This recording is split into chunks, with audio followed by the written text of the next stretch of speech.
Blog Talk Radio. Namaste, everybody. Welcome to Nature of Reality Radio. It is Friday. We're doing a Friday show today because of some technical difficulties on the Wednesday show with Skype. Hopefully we won't have the same thing today. It is Friday, April 18th, 2014. I am your host, Andrew Fisher, normally broadcasting every Wednesday from 6 to 8 p.m. Eastern Standard Time, exposing the true and false nature of reality for the truth and the fraud that it is. And today on the show, we are scheduled to have Frank Joseph Hoff, who is an Atlantis expert, and we're going to be talking about Atlantis, and some of Lemuria all night long. And I will start by reading Frank Joseph Hoff's bio, which he so kindly offered me. Frank Joseph Hoff graduated in June of 1982 from the University of Washington Foster School of Business in Seattle, where he earned a bachelor degree in business administration with concentrations in both marketing and management and organization. From a very young age, Hoff became very interested in the sciences and ancient mysteries like the lost city and continent of Atlantis. He was further inspired by such movies as the Indiana Jones Raiders of the Lost Ark series, and by watching documentaries, reading magazines and books on ancient archaeology and lost civilizations, and by listening to radio talk shows such as Coast to Coast AM and Internet Radio, and by attending or facilitating conferences on ancient mysteries and the unknown. In 1996, Hoff met up with Richard C. Hoagland, the former science advisor to Walter Cronkite, at a Mars conference in Seattle, and started doing some pro bono research for him on his off hours. It is while doing research for Mr. Hoagland that Mr. Hoff came across the unusual work of a Brazilian professor by the name of Arios Nunes dos Santos, who has a PhD, on his Atlantis website, atlan.org, www.atlan.org, if any of you want to check that out. The book by Professor Nunes dos Santos, who, by the way, is dead. His book is Atlantis, the Lost Continent Finally Found. And Mr. Hoff is carrying on the legacy of Professor dos Santos.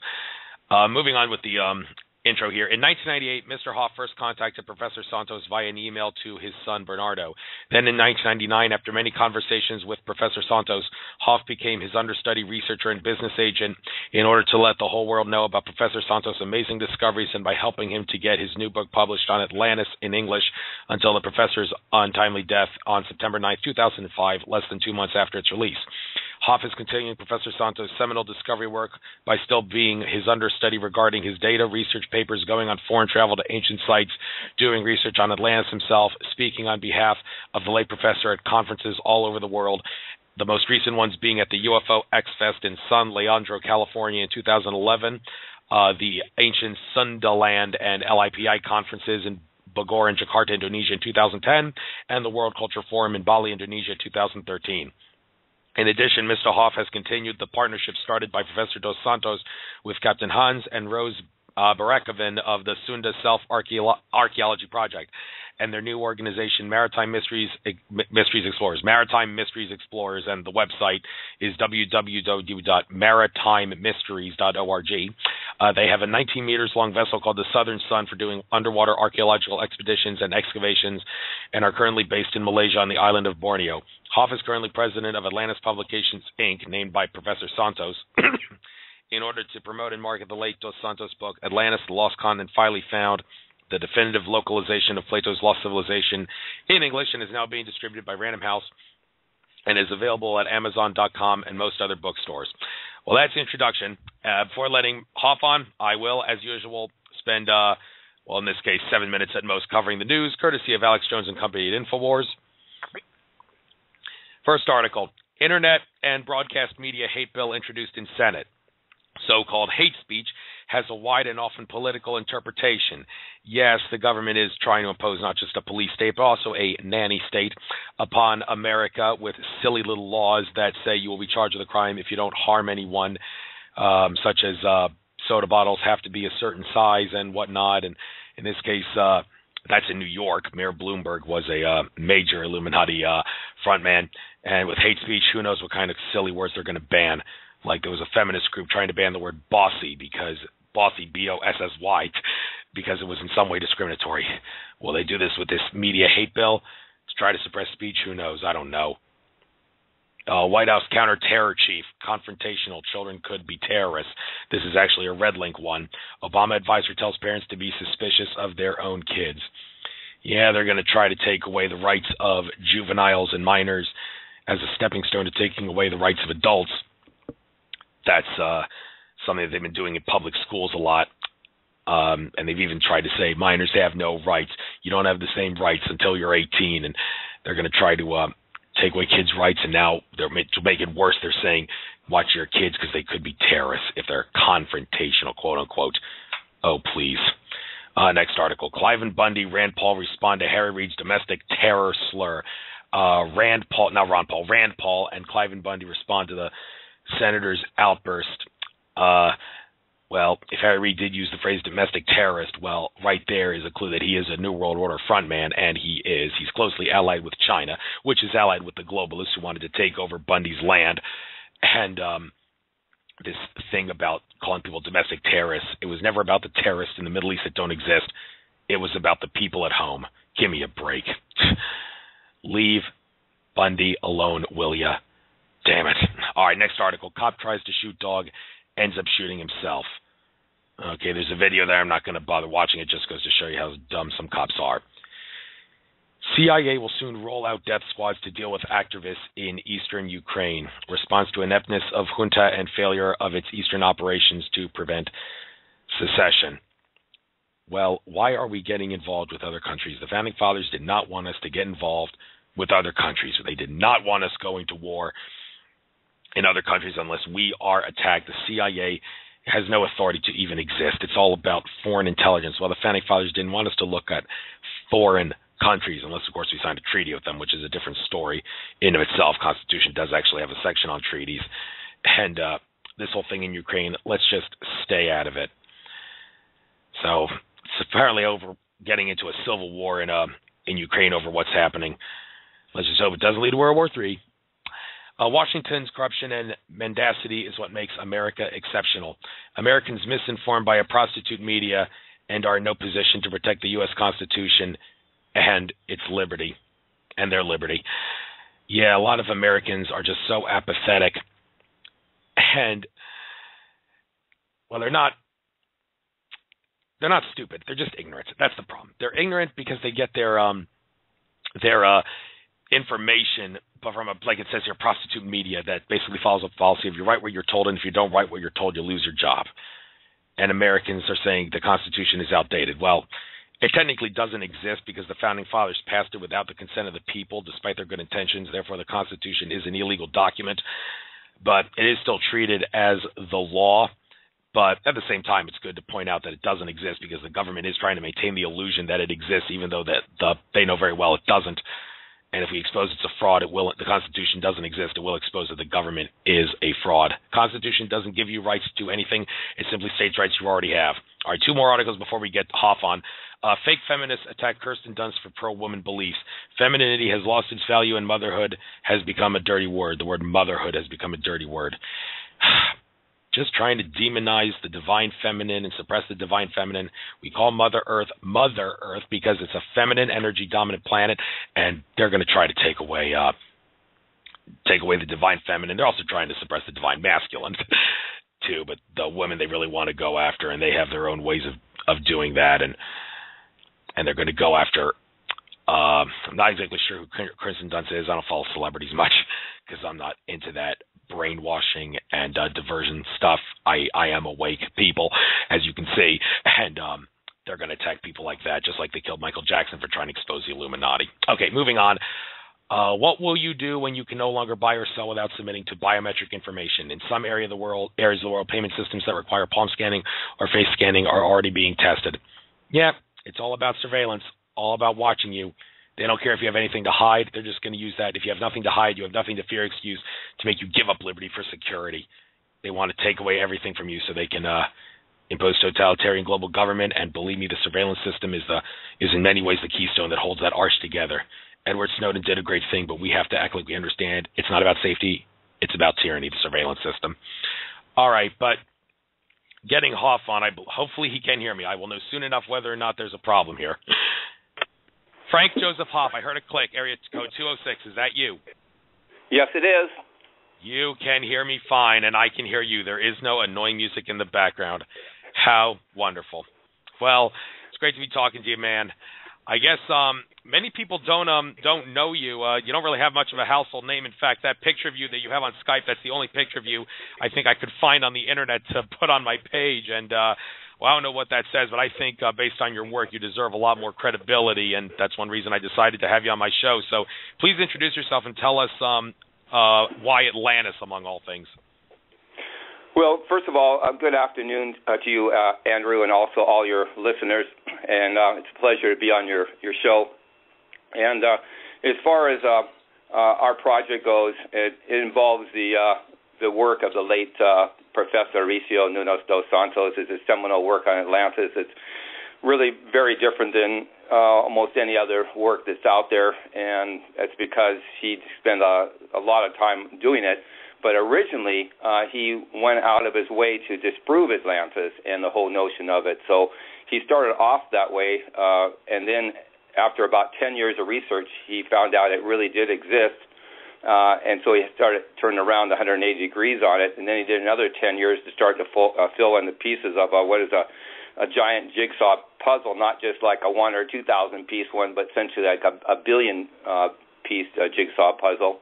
And then he did another 10 years, part of that with me, in order to start to fill in even the finer details regarding where the true location of Atlantis is, why it's there, and why we haven't found it before. And I'm not talking about a colony, a remnant, or an outpost, but the true, original, real location. Okay, and when it comes to Atlantis, and we're trying to use the terms Atlantis and Lemuria interchangeably here, unless I make it specific that I'm talking about Lemuria. But the thing about both continents is Akashic Records reader Andrew Bartzis, who I like using as a source because his Akashic skills can answer pretty much anything, he claims that throughout the course of many millions of years, there have been many rises and falls of different Atlantises and Lemurias. And Michael Cremo, who I had on my show recently, he said that the Indian texts talk about how human history goes even before the work of Zecharia Sitchin 480,000 years ago. It was even before then when humans existed, like millions of years ago, and that, I'm thinking, ties into the rise and fall of many different Atlantises and Lemurias. So for your work specifically, do you actually look into the subject of there being more than one Atlantis, or is it just the most recent Atlantis that you're concerned about? Well, I'll have to get into that a little bit more detail because a lot of people get some of this confused between Lemurian Atlantis and so on. I want to let you know that it's Professor, by the way, Mauricio Nunes dos Santos, and he was a Brazilian professor of nuclear physics and nuclear engineering at the Federal University of Minas Gerais in Belo Horizonte, Brazil. But he also took up other, disciplines such as linguistics and mythology and ethnology and etymology, the origin, derivations of words, and also occultism. It's not that he wanted to be a occultist per se, but he also had to find out the hidden meanings and symbology behind things. Also alchemy.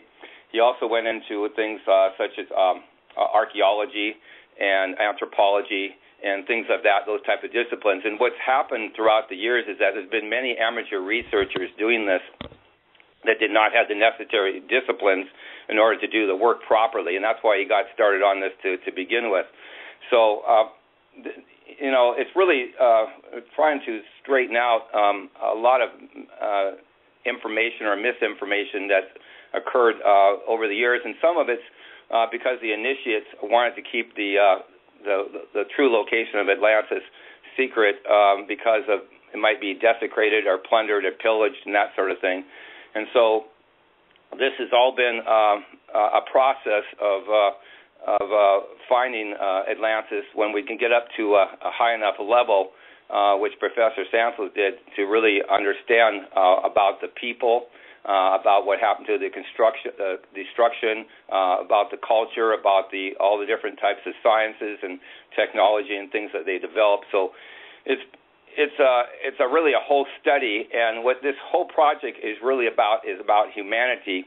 And typically, I try to preface the show that Professor Santos and myself we've not been in this so to put one religion against the other, or one part of one religion against the other. We're really not here for any political or social agendas or anything like that. The only thing we're here for is to really get the truth out, mainly from a scientific standpoint. And Professor Sansos told me many times before he passed away that this was his gift to the world. Right, but no offense or anything, but you didn't really answer my question. I wanted to know if you've talked about or discussed anything about there being prior Atlantises or Lemurias before just the most recent one, because it goes back millions of years. Andrew Bartz, the Akashic Records reader, says that there being many different rises and falls of Atlantis. Can you get into that? Yeah, I do. I just wanted to preface the show a little bit. That's why I went into a couple other things. I do want to get into that. And, yeah, there's been maybe many civilizations, and the thing is that Lemurian Atlantis was the motherland of civilization, and it's one that went back, maybe hundreds of thousands of years, and the destruction of the Lemurian Atlantis was close to something like 75,000 years ago. And what we found out is that it was most likely mostly destroyed by the Toba volcano. And so they had to reassemble, go to a location to reestablish the civilization again. In a sense, there was really three Atlantises. One Lemurian Atlantis, which is the motherland of civilization. There was another Atlantis where they had to flee into, which ended up being in the area of India, which is between Pakistan and India, which is in the Indus Valley area. And that's more like the fatherland of civilization, is more India at the time. Borders change over time. And then what happened is that they end up having the wondrous son, the offspring, where they had to rebuild pretty much in the original area, and that became Atlantis proper, which is the advanced civilization. Is that beginning to start to answer your question? Yeah, and you're saying it's all in the same time period, but from what other sources have said, because human history actually goes back many millions of years ago through many cycles. I mean, this is after the time of the dinosaurs, but many cycles throughout time, there were different Atlantises and Lemurias, and I'm just asking if you are researching the most recent Atlantis and Lemuria time period, or the ones that go back many millions of years before that in cycles. I would say it's more the one that's more current, the one where we had a destruction at approximately 75,000 years ago for Lemurian Atlantis. That was the destruction time. And the other one was for Atlantis proper at 11,600 BP or before present. Okay, it's the Atlantis proper one, the more advanced one that most people think of when they hear the fall of Atlantis. They do not think about the one that you said happened 75,000 years ago.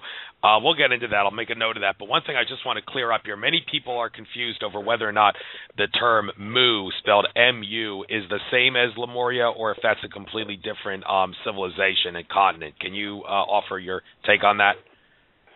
No, it's really the same thing. It is. It's Mu from Lemuria, which means mother or motherland, the motherland of civilization. So that's where civilization really began, as far as we know. At least Professor Sansos did. But again, this civilization, the ending date was 75,000 years ago. We're talking about timeline, and may have gone back, hundreds of thousands of years. Now, I know you mentioned Michael Kremlin. I'm very good friends with him, and so as far as this civilization goes, this one went back maybe into the hundreds of thousands of years. Whether other ones before that went back millions of years ago, that I really don't know much about. I'm speaking primarily about the one that has to do, that's related by Plato or Plato, that he mentioned in his dialogues, the Critias or Timaeus and Critias dialogues. Yeah, I was actually going to get into Plato next. So many people say Plato and all the other Greek philosophers, for that matter, it was no accident that they gained so much wisdom. They were part of secret societies in those days that were privy to that knowledge. So to the best of your ability, could you explain how did Plato know what he knew about Atlantis, and where was he wrong, if he was wrong about anything? Right. Well, several things here. He actually overheard a conversation between Solon, the great lawmakers of Athens, and him speaking to some of his contemporaries. and that's where the dialogue started coming from, the Timaeus and Critias dialogues. Solon himself explained this in the dialogues that were written out by Plato, but where he heard or learned of it from was the Egyptian priest when he went on vacation. That is, Solon went on vacation to Egypt. So he heard of the story through them, or learned of it, and we also found out that we went back further that they also learned of at least the Egyptian priests from the Hindus, and the Hindus ended up learning of it from the Atlanteans themselves. And so I know that's kind of where the story really begins. And if it wasn't for Plato and naming it Atlantis, we wouldn't have even heard of it. And Atlantis is actually a Greek name, and so it's also a highly encoded name. And it also, Professor Santos found out through the name what it actually meant. And there's many, many names for Atlantis. It's just that's the one we usually hear of. But it may not have been what necessarily the Atlanteans themselves called, Atlantis, because there's a whole pile of names that are associated with Atlantis. But if you'd like, I can also get into the name Atlantis and what it really means. It's encoded in 3 different languages. Yeah, please do. And if Lemuria, you can do the same thing with the word Lemuria, then by all means do that too. Yeah. With Atlantis, what it is, it's a Greek name, and it's in ancient Greek. It's also in Sanskrit, and then it's also in a language called Dravida, which is, by the way, the language that Professor Santos found out that the Atlanteans spoke. It's called Dravida. It's Dravidian, and what it really means is that Tala means to bear, T-L-A, and Atala, or Tala, also means not to bear, because you put an A in front of it, it tends to mean, it means a negative, and that means not to bear. And it comes to, it also is derived from Sanskrit, Atala, which is like the Hindu hell, and also, in addition to that, it means also not to be able to bear the weight or pillars, the pillars of the world, not be able to bear the weight of the world. And so a lot of times you see these serpentine, either Hercules or Atlas bending down on their knees trying to hold the weight of the world, the globe. And so it means it's one unable to bear the weight of the skies. That's one part of it. Also the Tala in the word too means earthland, and so because it has this a double meaning, and they put an A in front of it, it means no land or sunken land. And so also in the Dravida part of Atlantis, Ata-ala is the first root, corresponds with footsteps, or antipodus. And the second meaning, Allah, also means sunken land.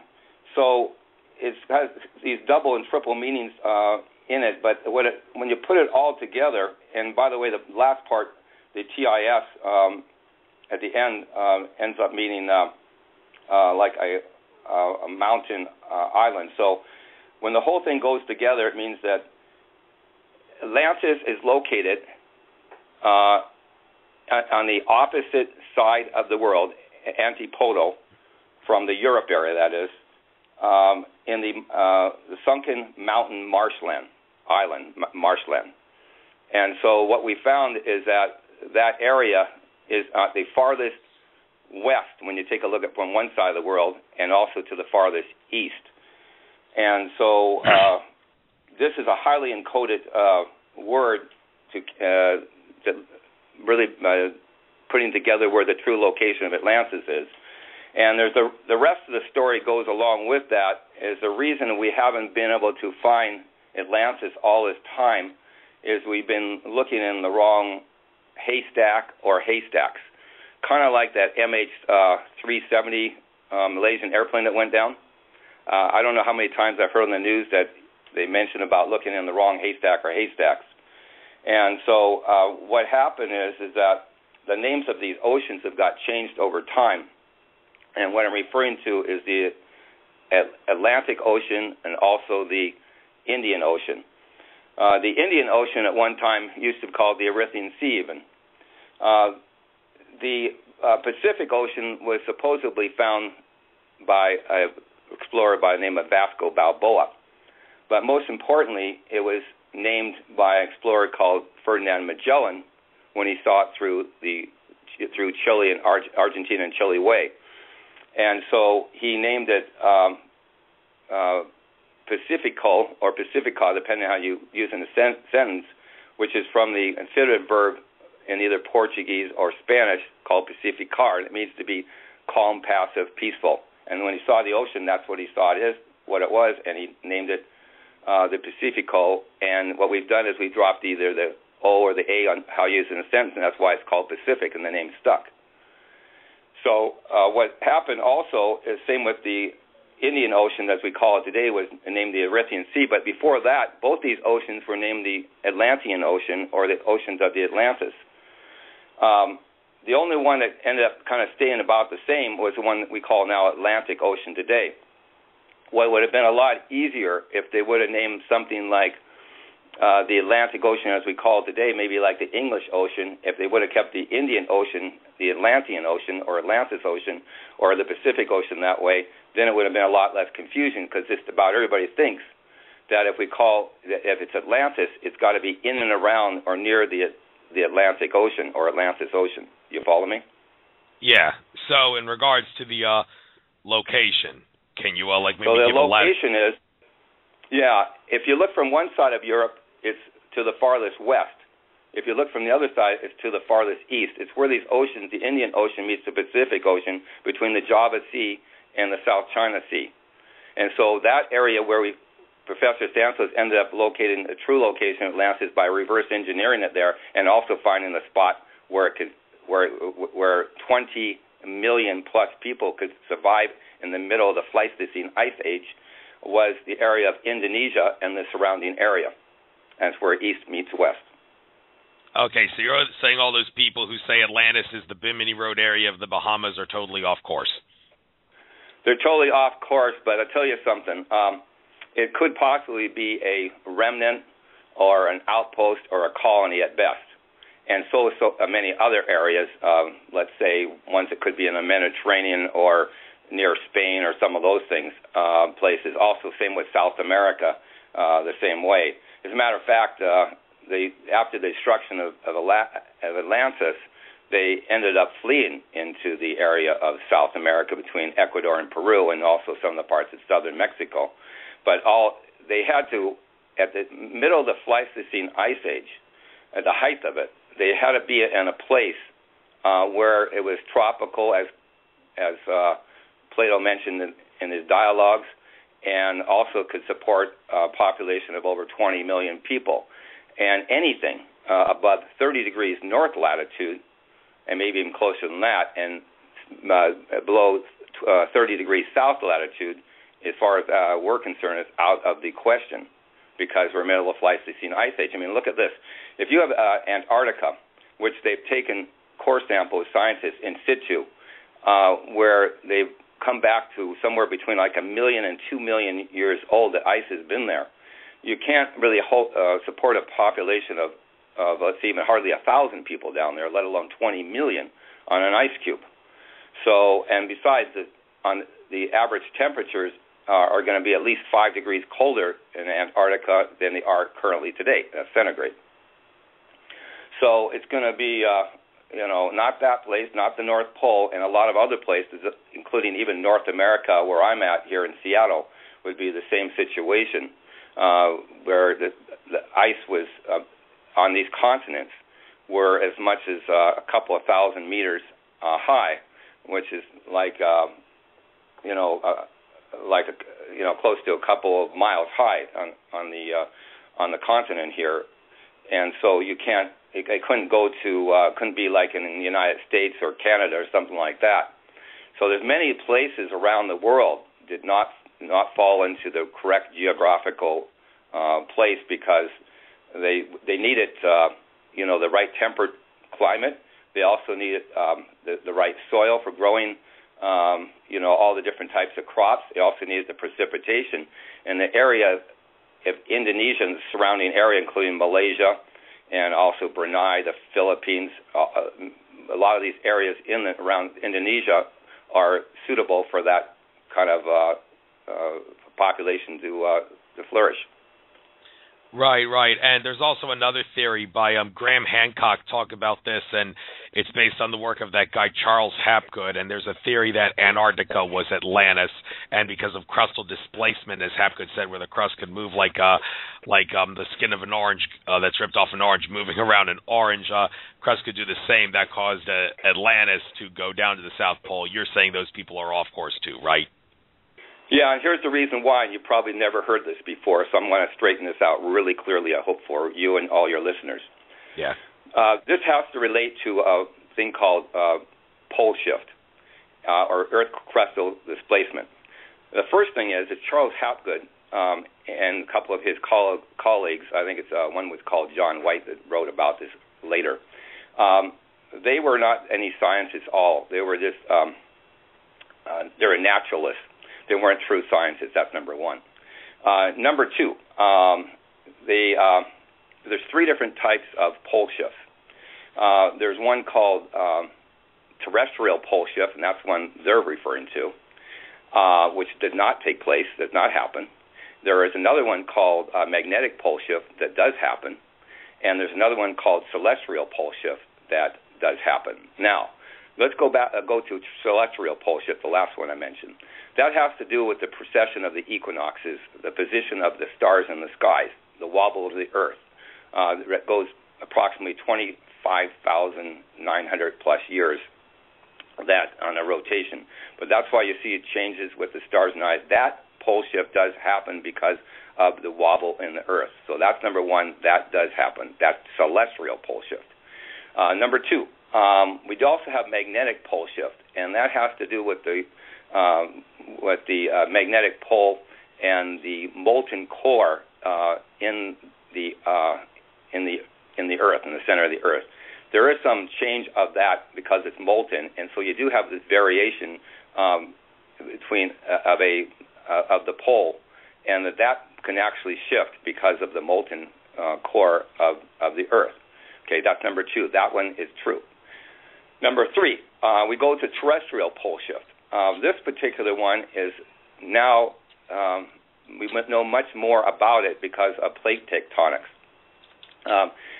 And on terrestrial pole shift, it is a geological and physical impossibility. And the reason is that the crust is anchored to the mantle of the Earth. And it's more like, it's similar to like your teeth in your mouth, and that they're anchored down. Now, they might be able to move a little bit in some areas, especially in this case with terrestrial pole shift and a thing called creep. But that's only like maybe a few centimeters or inches, that sort of thing, maybe a year. Maybe if you're real lucky, you might get 1 meter out of it. But we're not talking about something that's going to change dramatically 1,000 kilometers or something like that.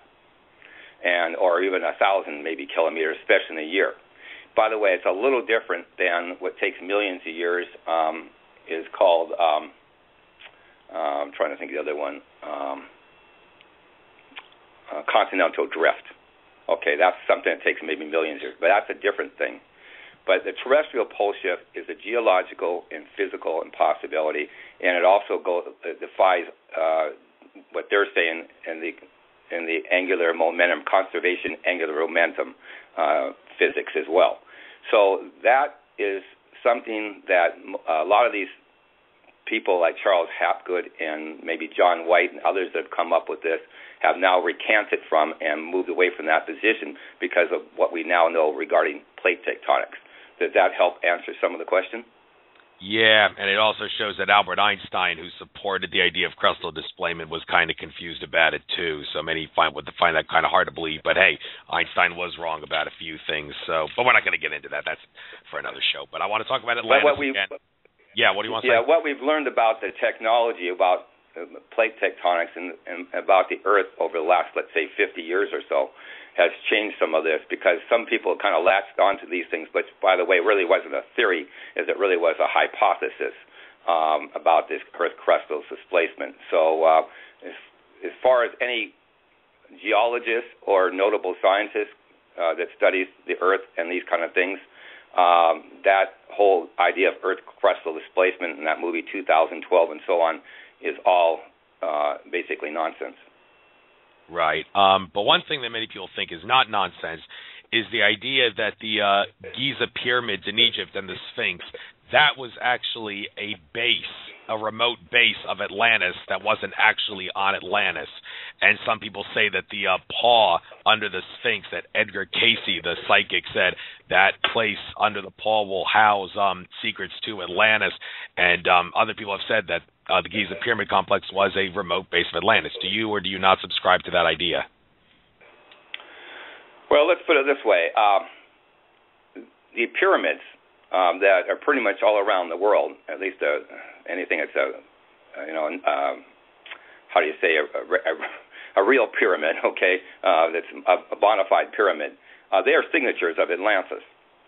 I should probably go back a little bit about the destruction of Atlantis and what happened to the Atlanteans and where they moved to, and that might actually fill into some of the pieces of the puzzle and make more sense to you and your listeners.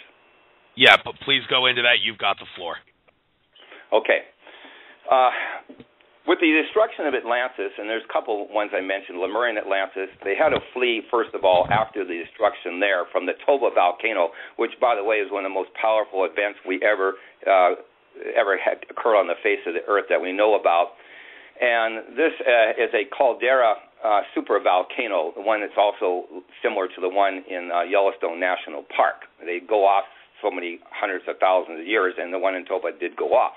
That is something that's well known among scientists all around the world. So but they had to flee because it had to regroup after that destruction of the Lemurian Atlantis into the Indus Valley area of Pakistan and India. So in a sense, that became the temporary homeland, which is called the fatherland of civilization, like in India, the Indus Valley civilization, and also areas like Harappa and also Mohenjo-daro. So after that, they rebuilt in the area, which is the same area of Lemurian Atlantis, in and around what is now Indonesia. They ended up rebuilding for over 60,000 years. I mean, just think how far we've come in 1,000 years, Andrew, let alone 60,000 years of advancement. So at 11,600 BP, the destruction of Atlantis came about because of the Krakatoa volcano. The Krakatoa is also a supervolcano as well, and I don't mean the one in 1883. I mean there's one that was of 11,600 years ago, BP. So it ended up causing a tsunami effect because of Krakatoa volcano going off. It's one like we saw in Aceh back in December 26th of 2004, and also the more recent one in Sendai, I think it was it 2011 or something, that went off as well, and you saw all the water go into Sendai and so on, and it's a tsunami wave, which is really a harbor wave versus a one of these other types of waves that come in. But anyhow, it's not so much that Atlantis sunk. It's that the waves from the tsunami came in. It's that sea level rise, and initially from the tsunami wave, which ended up going up not just 15 or 20 meters high, but ended up going something like close to 2,000 meters high. So it took out like a continent that is the size of what Plato talked about, which is Asia Minor, which is western and up to central part of Turkey, as well as of today, and and Libya, which was at that time all of northern Africa combined, and that's essentially the size of the United States with Alaska and Hawaii combined. In fact, maybe even a little larger. So that is a massive area. But what happened, if you look out from a vessel when this deluge was coming through on the tsunami, it would look like Atlantis was sinking. But it's an optical illusion. It's that sea levels rose. And they rose initially because of the tsunami. But then they receded. And this is very key. They receded. And so what happened is, we found out, is that all the fly ash that went up in the stratosphere and the atmosphere, probably initially with the Toba volcano, caused the ice age to come on as far as creating an ice age. But what we found out also is that with the Krakatoa volcano, when the fly ash and the soot all went up in the atmosphere and the stratosphere, it later came down over a period of time. And it set up on the glaciers like we had here in North America that talk about, where we had like almost a mile-high sheet of ice. And we found out that there's a thing called the albedo effect, which ends up usually when it's white surface reflects the sunlight back out into the atmosphere, out into space. But when it has soot on it or some type of fly ash, which is either gray or black, it absorbs the sunlight. It's an absorption effect. And so it ended up, over time, melting the glaciers and ending the Pleistocene ice age. And this is part of the mechanism for doing it. And the other thing that happened is that when all the colossal weight came off the continents, like North America and also Europe and so on, it relieved all that weight, but it also caused more cracking and more volcanic and seismic activity, not only on the continents, but also on the sea, because all the water had to go back into the sea. And so it put a lot of weight or load also on the sea floor bottom. And weak spots, there ended up doing a lot of cracking and seismic activity and other volcanoes and everything going off. So it had to balance out over time of something like close to 1,000 years. So all this ice also had to come off the continents like it is today, and so for people to be able to inhabit these areas. That's why when the Atlanteans left, the area was now Indonesia, Atlantis, Indonesia, they had to flee in both northward and westward as they went up into like India and also into places like Persia, Iran, and Iraq, or Sumeria and Mesopotamia, and Egypt and Europe and so on. And that's where the civilizations started developing those different types of civilizations and passing on that knowledge. So they also went the other route because they were seafaring people also the equatorial currents went down there to Peru and Ecuador because those places were like near the equator, just like Atlantis, Indonesia, and the other upper and lower latitudes, the ice was still melting before people could inhabit those. So this was a process over time as the Pleistocene ice age was ending. And so they had to flee into these areas, and that's why they moved northward and westward as time went along, and those civilizations also began, including the one, as you mentioned, in Egypt. And they also brought with them, or put together, these pyramids because they were symbolic of their homeland, and most importantly of Mount Meru, or Mount Kumaru, which is the holy mountain of paradise, the Krakatoa volcano. Okay, but the debate is, were the pyramids in Egypt and for other places around the world built after the fall of Atlantis, or were they built by the Atlanteans during the time of Atlantis and used as a remote base? You're suggesting that they were created after the fall of Atlantis, but some say, no, those pyramids in Egypt, they've been around much longer than mainstream archaeologists and Egyptologists tell us, and they suggest it was there during the time of Atlantis. Do you or not subscribe to that, or do you? I would say I did not subscribe to that because, from my knowledge, it was not there prior to the destruction of Atlantis, and the reason is I believe that they're pretty close to 30 degrees north latitude, and I don't think it would have worked at the time. Okay. I would say that was out of the question until later on. They had to move northward and westward over time, so the pyramids would be I mean, they're older than a lot of times what they're saying currently with scientists, but they're not maybe like something like hundreds of thousands of years old or something like that. At least not those. But we do have one though that we believe is much older than the one that's in Egypt now. We found. You know about that? No, I don't think so. Well, just recently, since I introduced our book into Indonesia in 2010, actually we translated it into the language of Indonesia, which is called Bahasa Indonesia. After I had the conference there, the ancient Sundaland conference in Bogor, in Indonesia, I kind of suggested it might be a good idea to start looking around at some of these ancient sites and places and artifacts in Indonesia. And some of the scientists ended up doing just that.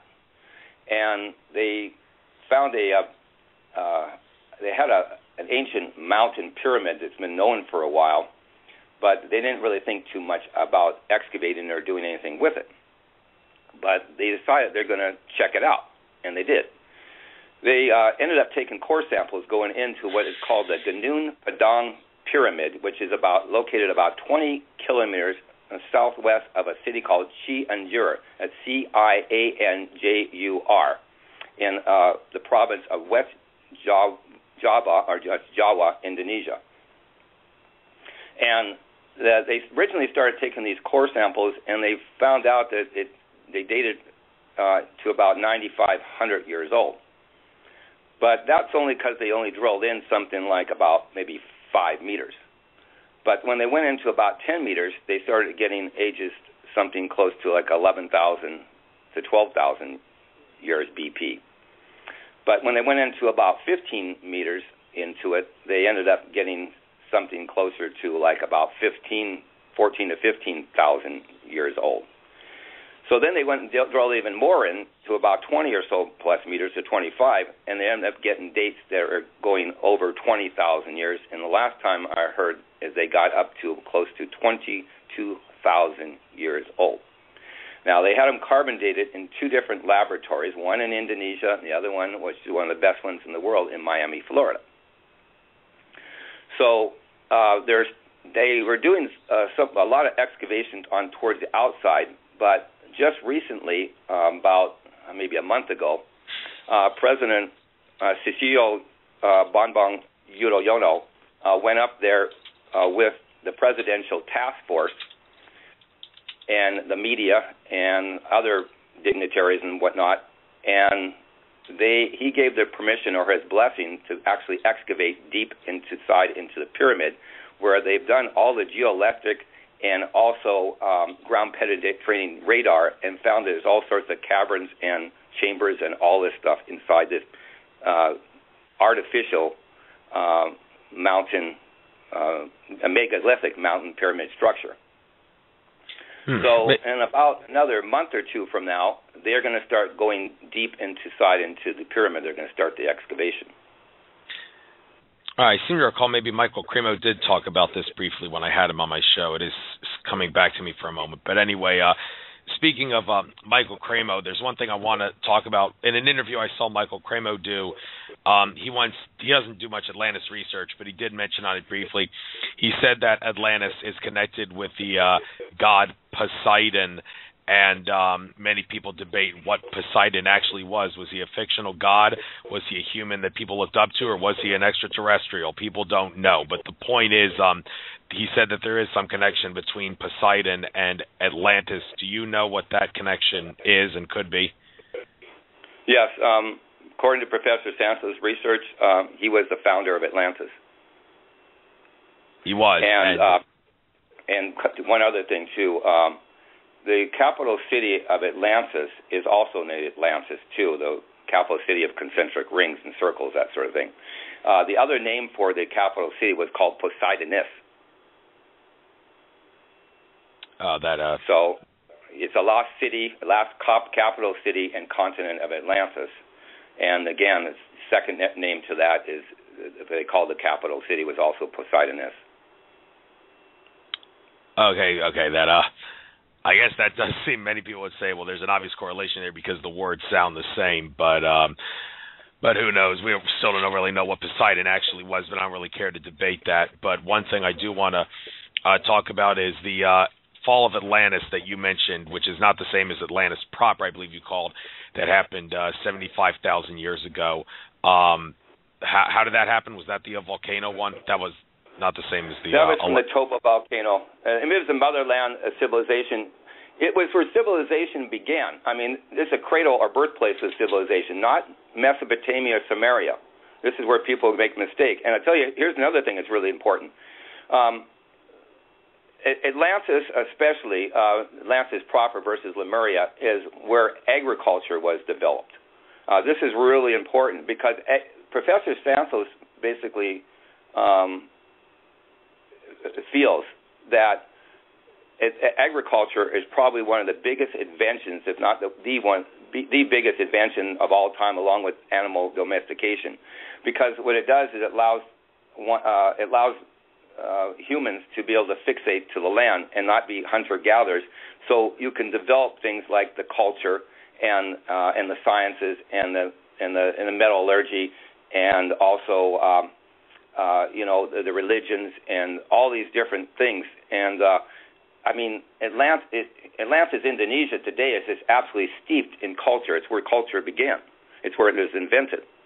And so all these different things allow for it. The one thing about the volcanoes, they do have a destructive component to them, and it's also on the Ring of Fire. It's also it's probably the most volcanically active place in the entire world is that area of Indonesia.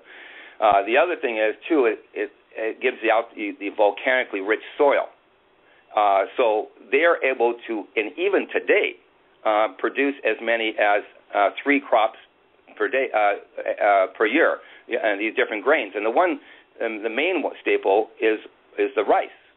And so because of the precipitation, the volcanically rich soil, and also because of the weather, they're able to do as many as 3 crops per year. Now, sometimes it's just 2, but even 3. And when I was just recently over there, I found out, too, that they're doing that even today, but also mainly they did it in the middle of the Pleistocene Ice Age, and they also had other types of crops and things, too. But it's this volcanically rich soil in the middle of the Pleistocene Ice Age, along with the temperate climate and the precipitation that made this all possible, so they could support a population of over 20 million people. Yes, and so getting onto another subject here, there's also been some talk about how Atlantis and Lemuria did have wars with each other. Have you found anything in your research suggesting that they were at war with each other, or maybe they went to war with some other factions that were not necessarily Atlantis versus Lemuria? Yeah, well, that's kind of interesting. I don't think about Lemuria and Atlantis having a war, per se, the two. They were basically the same place and same spot and same people. What the war was between the Dravidas and the Aerial Semites. That's the war between the sons of light and the sons of darkness. So yeah, that war occurred. But as far as between like Lemuria and Atlantis proper, that kind of thing, no, I wouldn't take a look at it that way at all. I would say between the two different the main groups, the two different races, the main races that were there. There's actually, of course, 4 races, really, but the thing is that this is between the Aerial Semites and the Dravidas. All right, why don't you get into that for a little bit, that war that you're referring to? Well, that part also has to do with the destruction of Atlantis and also some other things. What I can tell you about is that, there was a war between these two different factions. I mean, everybody got along good and was, especially under the founder of Atlantis and the sons and so on.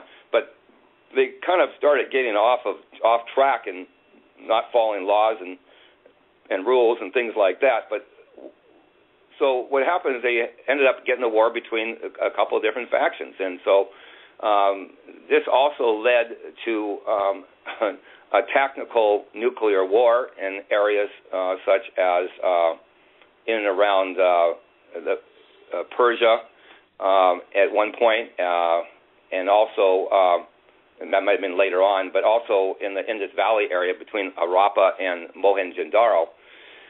And that's why even today, and this is not us saying it so much as the reports come out, and there's been researchers been on the ground and detected high levels of radiation in these spots even today, and they tend to have a half daughter,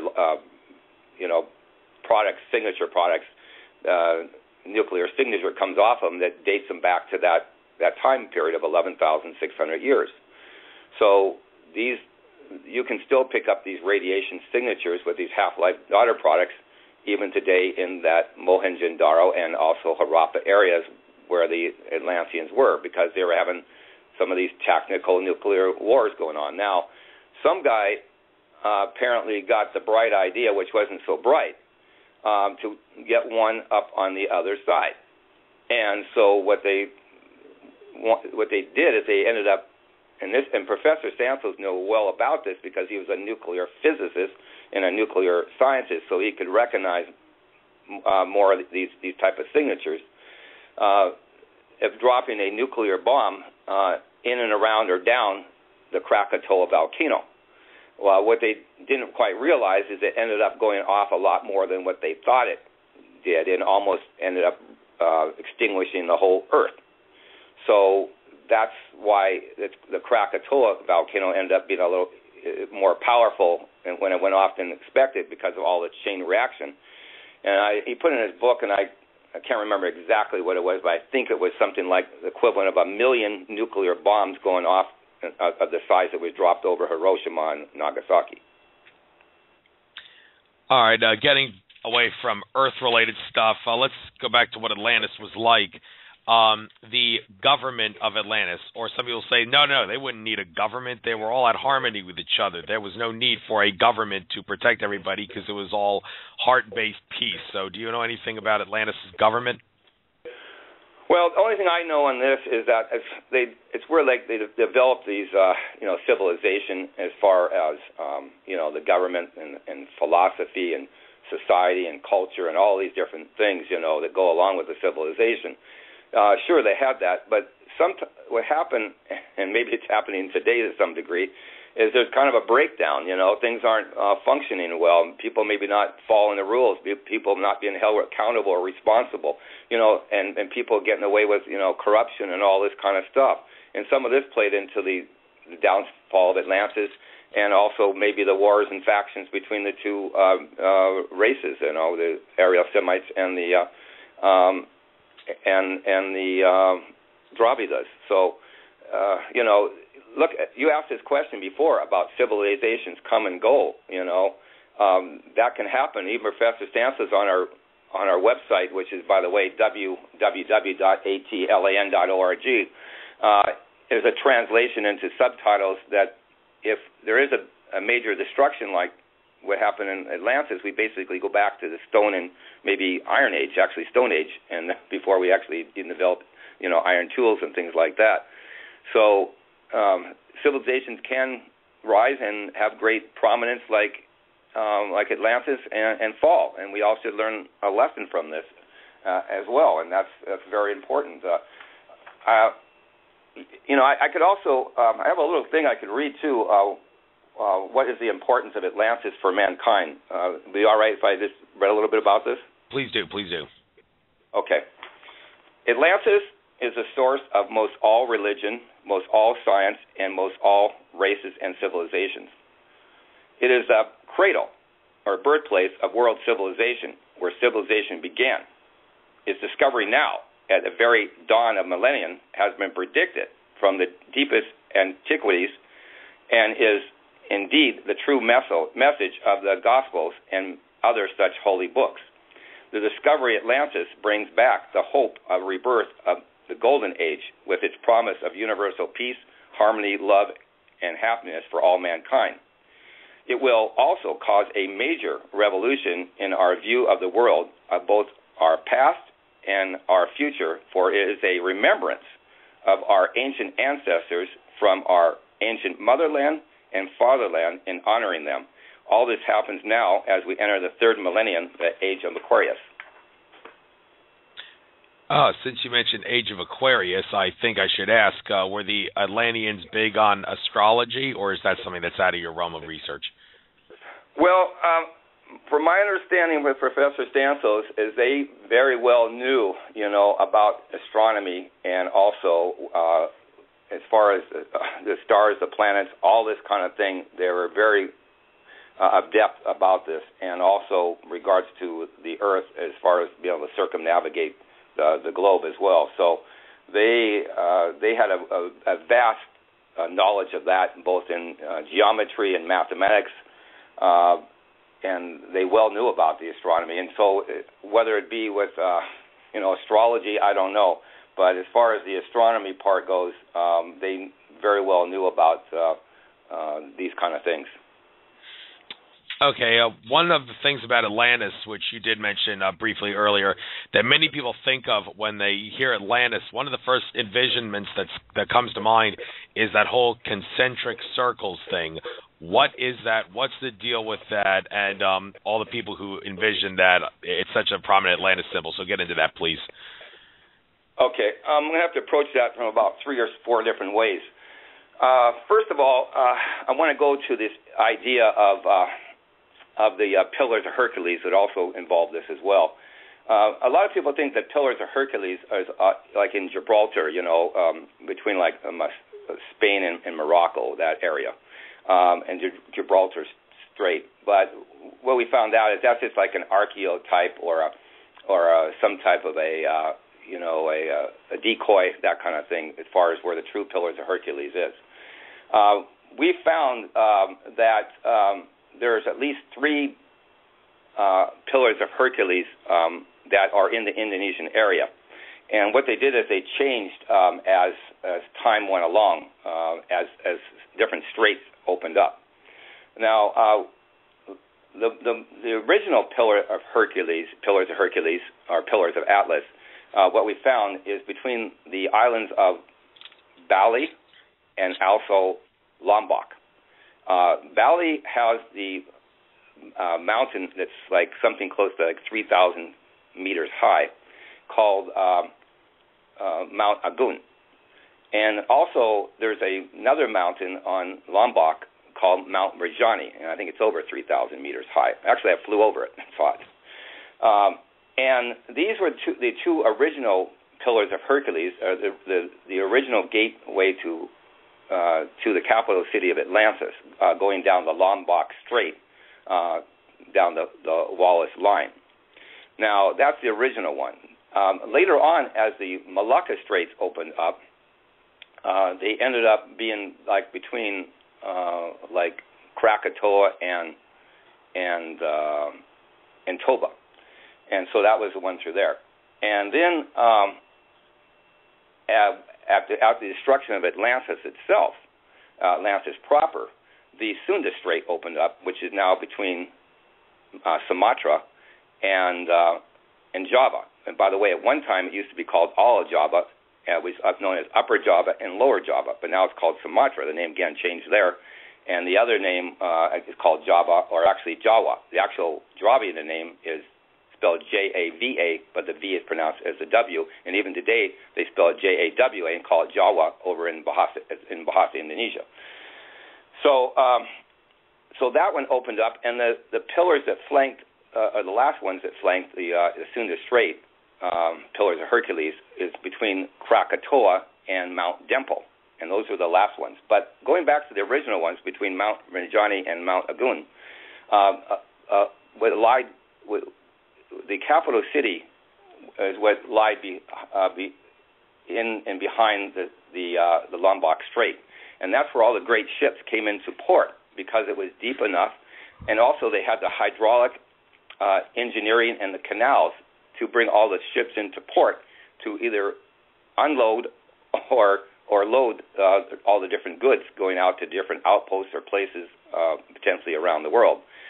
And so it came into the capital city where they also had all this advanced technology for doing the hydraulic engineering, kind of like, let's say, the Panama Canal or the Suez Canal or different canals around the world, the same idea.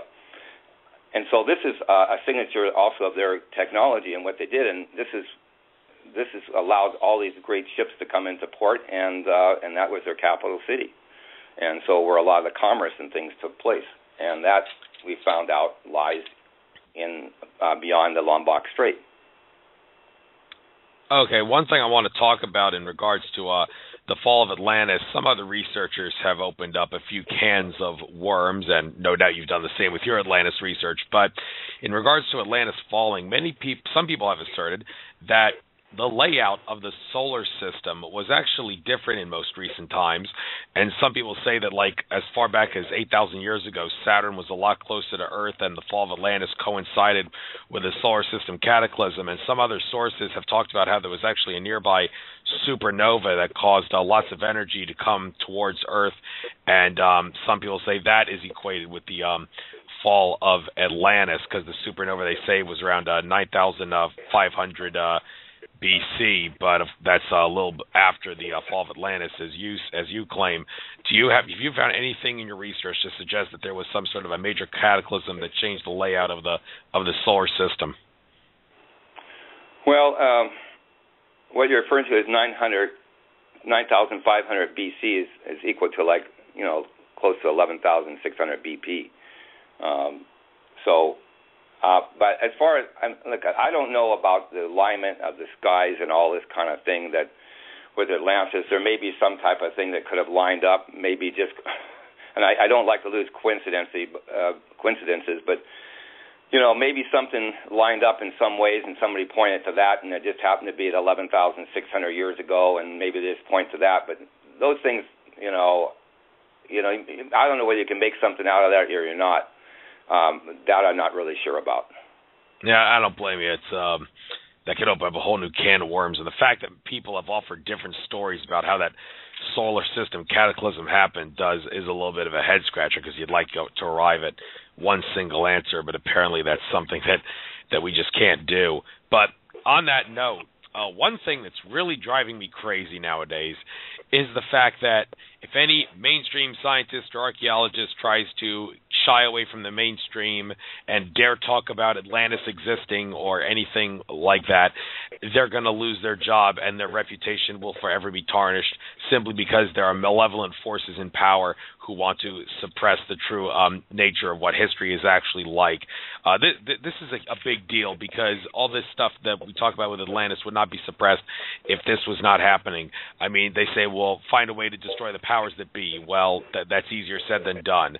So giving some advice to all the people out there who know that they'd lose their job if they did say something, can you offer any advice to them on how to get the truth out, or not just to them but society in general? What can we do about this problem that people will lose their job if they dare talk about this stuff?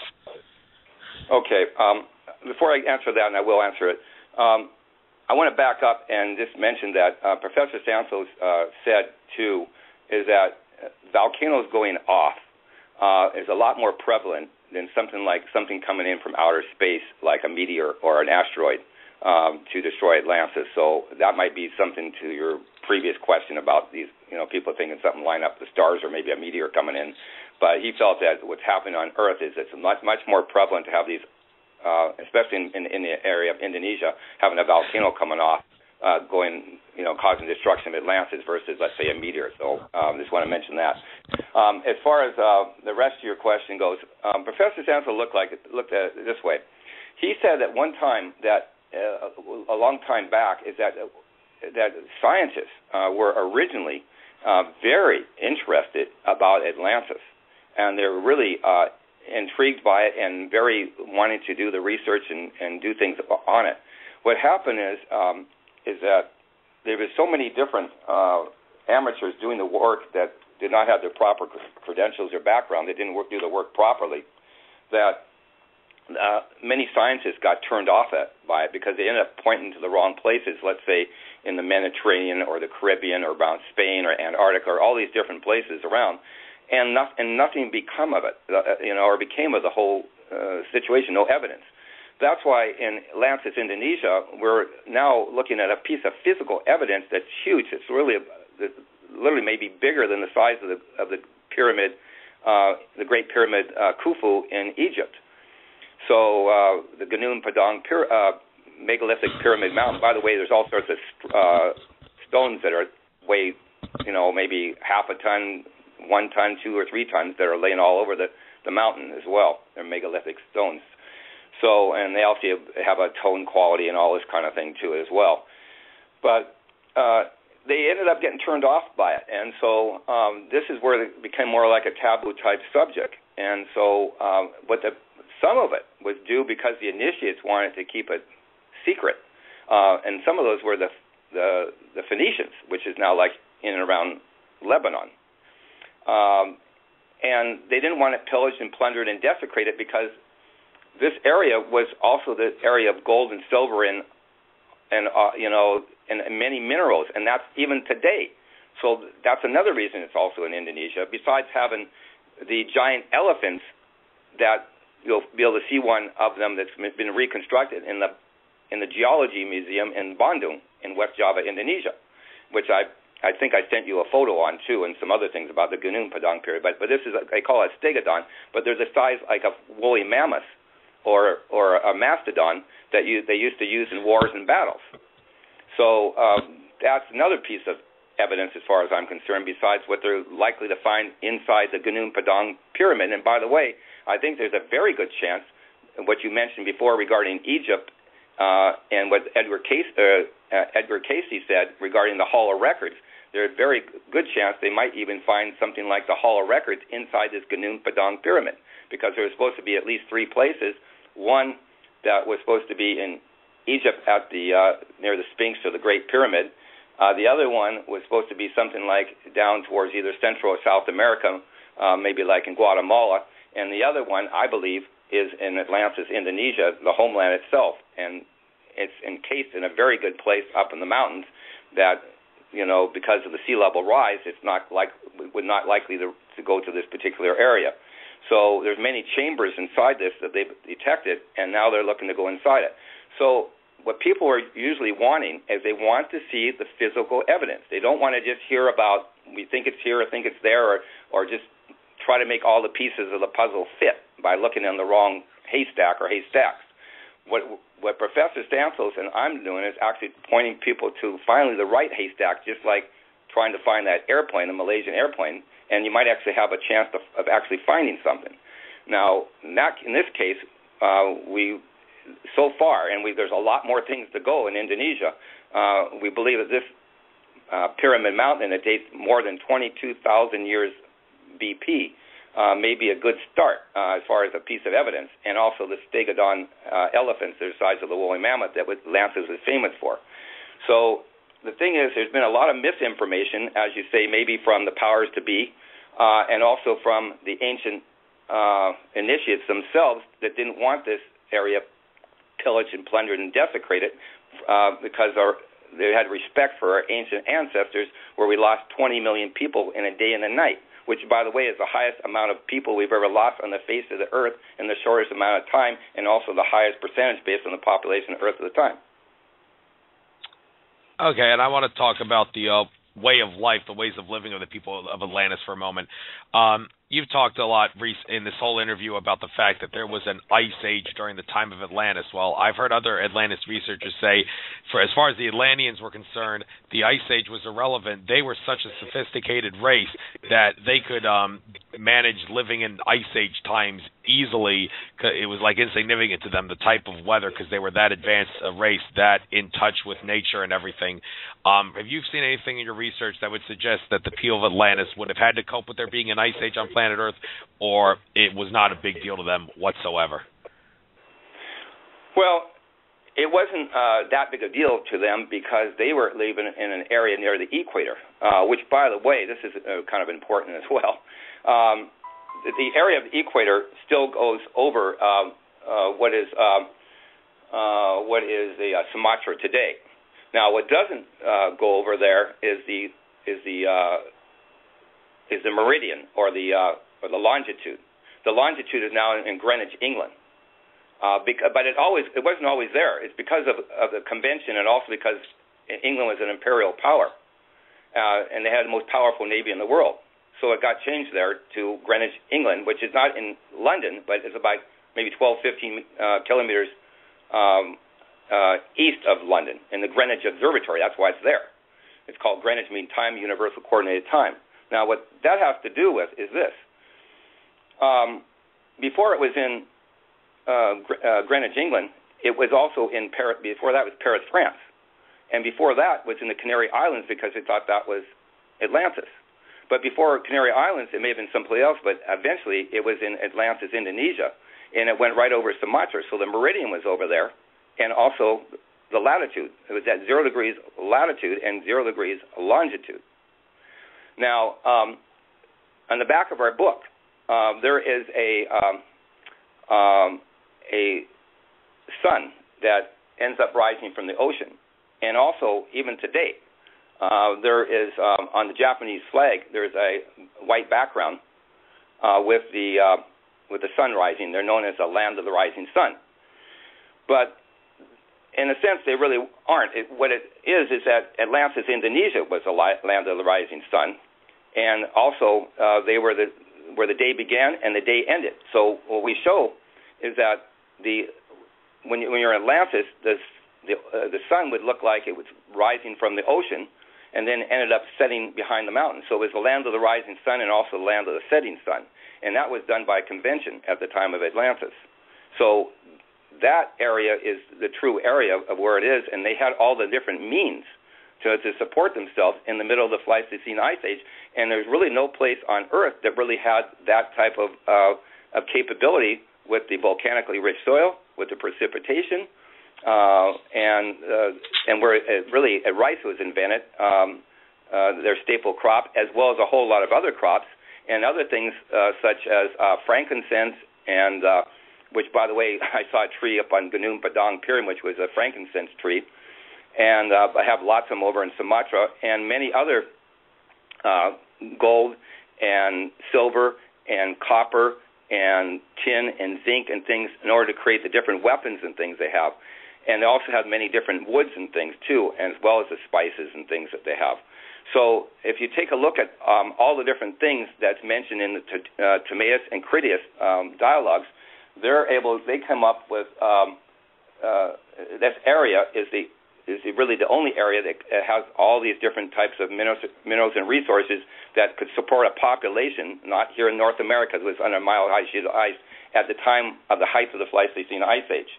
And even on our website, atlan.org, www.atlan.org, in our free articles, you can see there's a Atlantis checklist based on what Plato said in his dialogues, and we conform, at least this location here, conforms to literally every single thing that is mentioned by Plato in the study, and no place else, and there's many other places listed, conform, have the check mark checked off as Atlantis, Indonesia, and the surrounding area.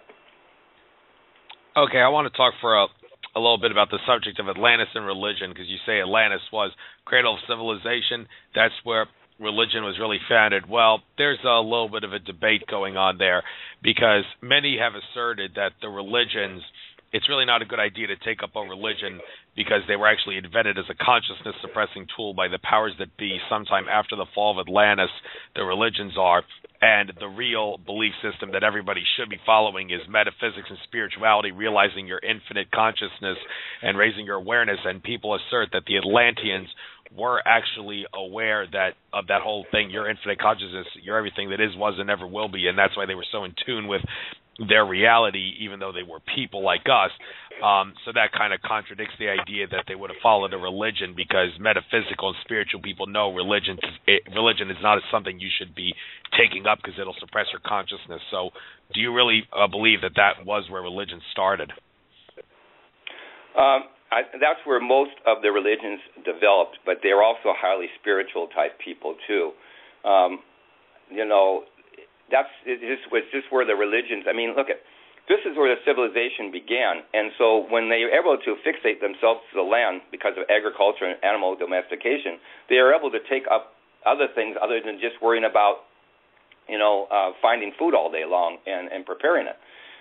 So they could get into the philosophy, and they could get into the social sciences, and they could get into science itself, and many other things like religions, and start developing it there. Now, whether they're the exact religions that we have today, No, but that's where most of them are developed out of this area and spread around the world. They may have changed over time, they may have got added on, but at least the idea, the concept of the religion and everything developed in Atlantis, Indonesia, and spread around out to the rest of the world.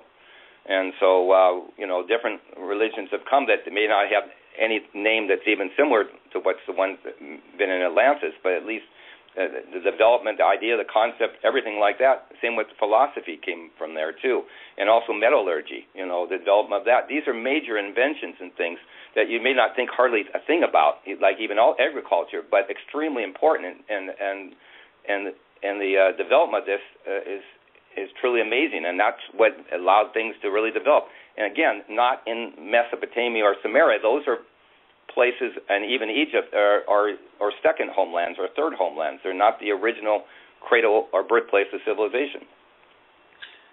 Okay, and I want to talk for a moment about what the Atlanteans, you say was agriculture was started there. Well, that leads into the subject of what Atlanteans ate, because in my recent talk with Reiki healer Joseph Mara, we talked about how humans were really not supposed to eat meat. Our relatives in the primate family, they do not eat meat. We are supposed to be herbivores, and if you watch a lion eat its prey, you will notice the lion does not eat muscle tissue because muscle tissue is actually toxic. And I'm bringing this up because it has been said that Atlanteans, their diet was completely different from ours because they were so in tune and spiritual that they wouldn't have had to kill animals to survive. Sounds kind of far-fetched for us modern-day humans who are omnivores, but in regards to Atlantis' diet, was it different than ours, and specifically, what was their diet in regards to eating meat like? Well, that's something I'm going to have to check into more, because they actually had things like the horse sacrifice and things like that, and so, like, even the horses weren't native to, let's say, North America here, and they were native to that area originally. And that's a whole other thing altogether. But they had a lot of things like coconuts and pineapples and mangoes and all these different types of fruits and things, and the apples, the golden apples of Atlantis. And so they had many things to eat. Whether they ate, meat and different things like that, I couldn't tell you for sure because I'm not there right now, or back at that time. That's something I'd have to check in a little bit deeper, maybe in with Professor Santos' research. I'm kind of thinking that they probably did, but again, I don't want to give you any false answers whether they're some type of vegetarian or whatnot. The thing is that they also are seafaring people, so there's a very good chance they might have actually ate fish, and maybe not other types of meat. So that takes a lot deeper research to try to figure that out. That's a hard one to come up with, very hard. Well, hopefully maybe I've inspired you to research it. If you ever look for something to do in your free time, well, maybe there's something to look into. But you've actually brought up open a whole new can of worms there by saying they're seafaring people. Some people might be hearing you say that and think, wait a minute, it was an ice age. Where could they have gone if it was an ice age? So if they were seafaring people, what was their area of vicinity that they would have been sailing to and from? Well, a lot of the area would have probably been in between, the equator and far down, maybe it's 30 degrees south latitude and far up is 30 degrees north latitude. They might have had been in a certain range for the existence of Atlantis, and because we were in the middle of the Pleistocene Ice Age. So they could trade with some places, and some of those trading routes might even be still in effect here today. That kind of went up to maybe India and so on. But, as far as trading with people down in Antarctica or maybe the North Pole, I don't think so, or some of these other areas that are far out. If they did, they didn't stay there very long, and the people weren't there. What happened is, too, because of the desert, the cold desert-type conditions, cold desert-type conditions in North Africa, the people, the humans, ended up emigrating and migrating back and forth, between Africa and also Atlantis, Indonesia, or Indonesia area, depending on the climatic conditions. So this took also place as well. the other thing is, too, Atlantis, Indonesia, and especially Lemuria, was a subcontinent of Asia. So if you take a look on the picture of our book, which, by the way, is Atlantis, the lost continent finally found, the definitive localization of Plato or Plato's lost civilization, you can see a picture or photo of what Professor Santos ended up drawing out based on a lot of geological evidence and data of what the Atlantis, Indonesia used to look like. Now, today, the sea levels rose, and all the parts that are basically in yellow are all underneath the water, and the part that is in brown on our book is above the water. The area of Indonesia, just Indonesia itself, comprises over 17,500 islands, and that's not 1,700 islands, 1,750 or something like that, but 17,500. And that's just Indonesia, not counting Malaysia or the Philippines or so on. So it got broken up a lot, and so there's some main islands still there, like Sumatra and Java and Sulawesi and so on, and also our place that's smaller islands like Bali there and Lombok, which is tourist destination spots. So it was a huge continent, a subcontinent of Asia that went up to like Thailand and Vietnam and so on in that area, in Cambodia. But it went right down into the area which is now the South China Sea and the Java Sea, and between the Indian Ocean and the Pacific Ocean. Okay. By the way, I want to get back to something I didn't really want to spend a lot of time talking about, but I'm thinking maybe it isn't such a bad idea to go into this. Fine, if we speculate, great. Maybe we should to get this. But you said Poseidon was the founder of Atlantis. Well, what was Poseidon? What do you think he was? An extraterrestrial, a human, or a fictional entity that they just made up as part of a story to create for the fun of it? Who founded Atlantis? Well, I really hate to speculate, but here's the thing I can say to you. Professor Santos thought that perhaps whether it be the Lemurian Atlantis or the Atlanteans themselves, probably Lemurian, may have come from, another Mars-type planet. So that's about as close as I can tell you on that. It may have been Mars, it may have been a moon of Mars, it may have been a different planet altogether than Mars, but he felt that there was a possibility they came from a Mars-type planet. There may have been an extraterrestrial component to it. But again, as you mentioned, speculation. It's not something we tried to concentrate on or he tried to concentrate on. It's just a guess. The other thing is, too, may go along with this, is he found out that the brains of the Atlanteans were something like 30% larger than ours today. Okay. All right. One thing that may correlate with Atlantis, I want to talk about the story of the Nephilim, the giants who lived in ancient times that were really large. They've done excavations and found very large humans with very big skulls. They were obviously not very exceptionally different humans than what we think of as humans, almost like they were primates, but at the same time there's more than enough to say that they were much more human than primate. These giants, do they have any correlation with Atlantis that you find in your research? Yeah, what's very interesting is that Professor Santos not only found out that Atlantis was in the area of Indonesia and the surrounding area, but he also found out about the Garden of Atlantis, and he found out that the Garden of Atlantis, of Lemurian Atlantis, was the Garden of Eden that you hear about in all these different ancient texts and biblical things, Bibles, and all that sort of thing. So, the Garden of Eden or Garden of Eden. What was the rest of your question? It was, what was it? Gee, I lost my train of thought because I was listening to you ask about it. It was, you don't remember either. I don't remember. Maybe it'll come back to me. But let's talk about the way of living in Atlantis for a moment. Medicine. What kind of medical care did they have? Because now our medical system nowadays is a joke because the MDs can only treat the symptoms and not the causes. It's not their fault because there's a medical monopoly going on. But in regards to the type of medical care that the people of Atlantis had, have you done anything in your research about that?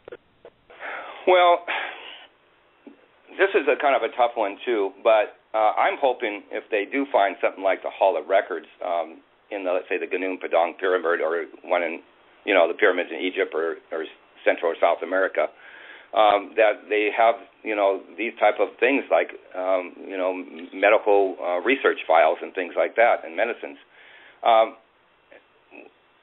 met a while back the son of Edgar Casey. His name is Edgar Evans Casey, and he passed away here about, I think it's maybe a couple of years ago now.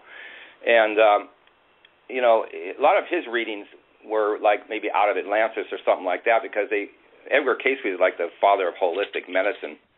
And he came up with all sorts of things like, herbal remedies or, homeopathic type remedies and all these type of things. So my speculation is that they used, because they had things like, a big herb today is like turmeric, and then they had these other senses like, things like frankincense and, myrrh oil and all these things that are used even preserving, mummies and whatnot. They probably use something that's more, naturopathic or homeopathic or holistic and things like that, maybe, versus some of the medicines, we use today. So that might have been some of it. They might have also used other things such as the, like an acupuncture type thing, or acupressure, things of that nature. Also, maybe their consciousness too. There was things that they were able to do. Their brains were 30% larger.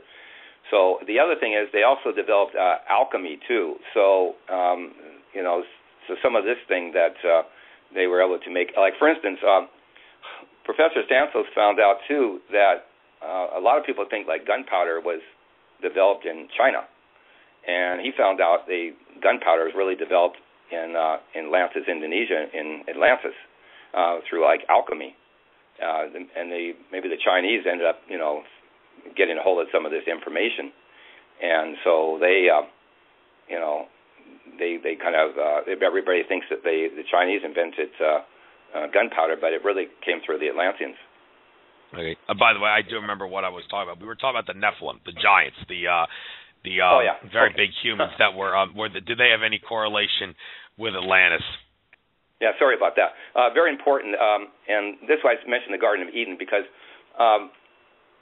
when there's a new species found, most of the time, not every time, but most of the time, it ends up being over in Atlantis, Indonesia. And what I'm referring to is like the Flores Islands, and this is where you find like maybe the giants.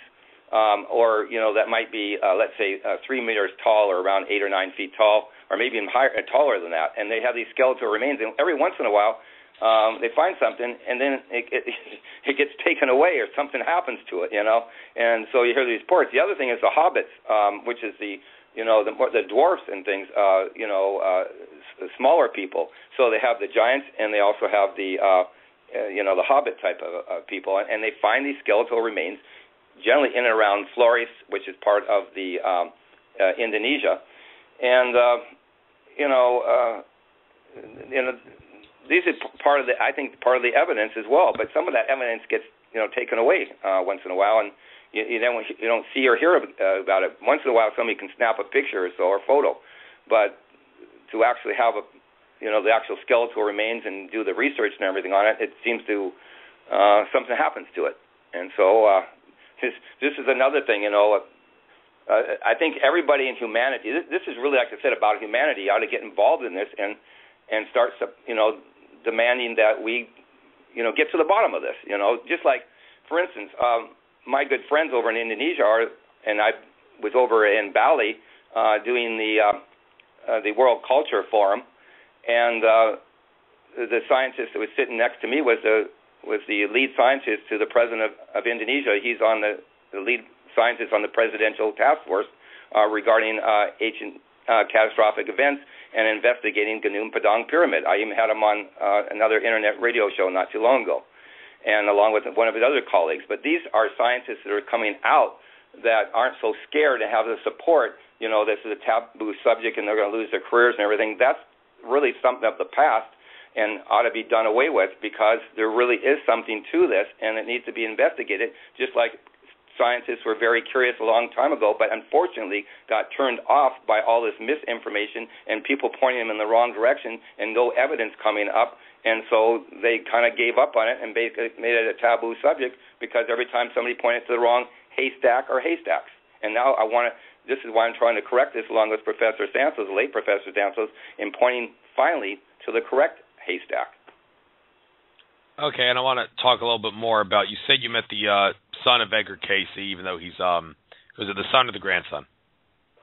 He was the son of Edgar Cayce. There was two of them. One was Hugh Lynn Cayce, who died quite a while back, and then the engineer, which was, I think he died at about maybe age 90 or something like that, and that was Edgar Evans Cayce. He actually had the same name, but the middle name was Evans.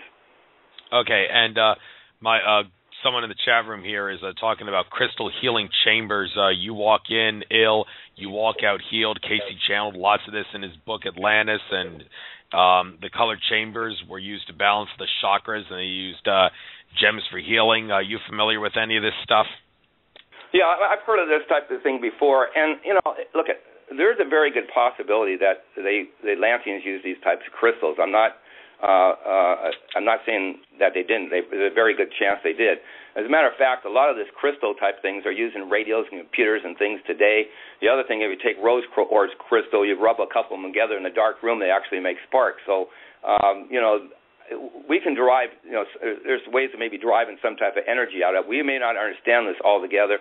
There's also the crystal skulls and things like that, like the Mitchell Hedges skull, and some of these don't even have like tool marks on them. They're really done, in advanced technology.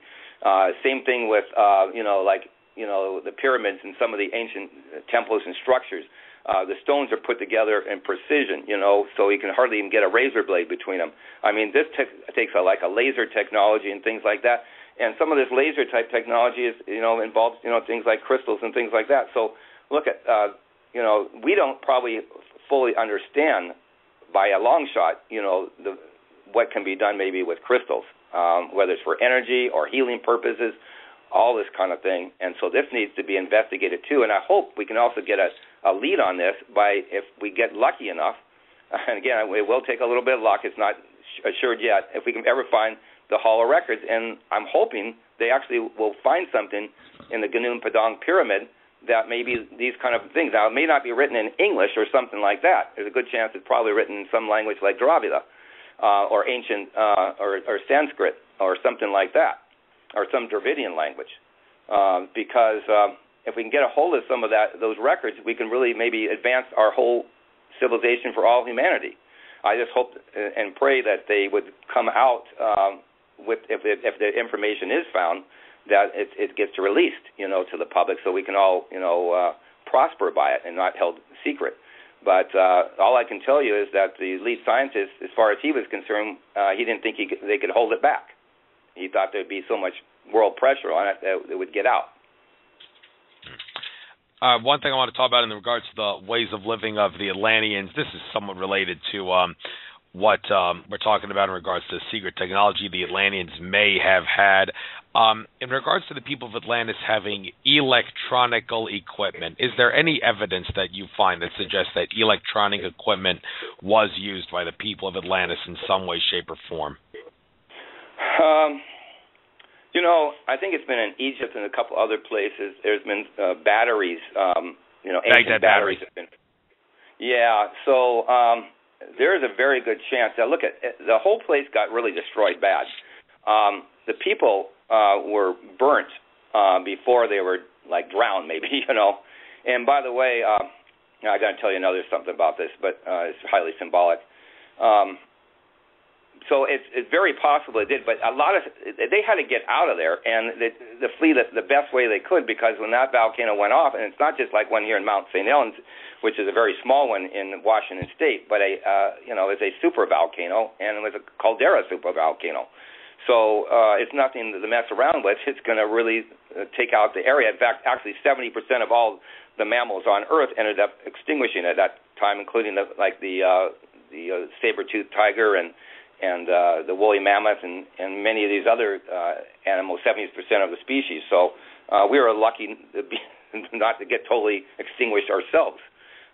So, to get some of this technology out, and also just the timeline that's gone by, 11,600 years, even some things got left, unless they were encased in some type of rock and or area where, like Michael Cremo encountered a few things that was well protected from, precipitation, then it might be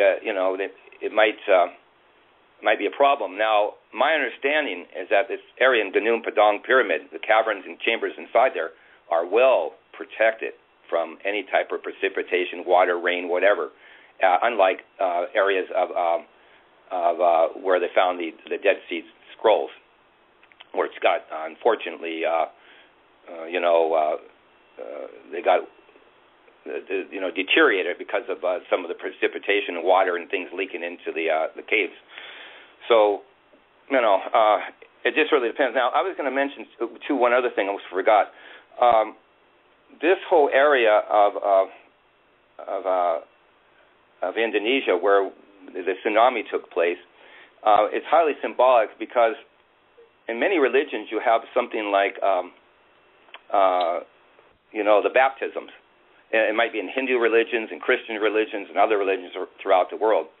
And what Professor Santos found out is that where this all stems from is from the Great Deluge, where the tsunami ended up coming up over people's heads.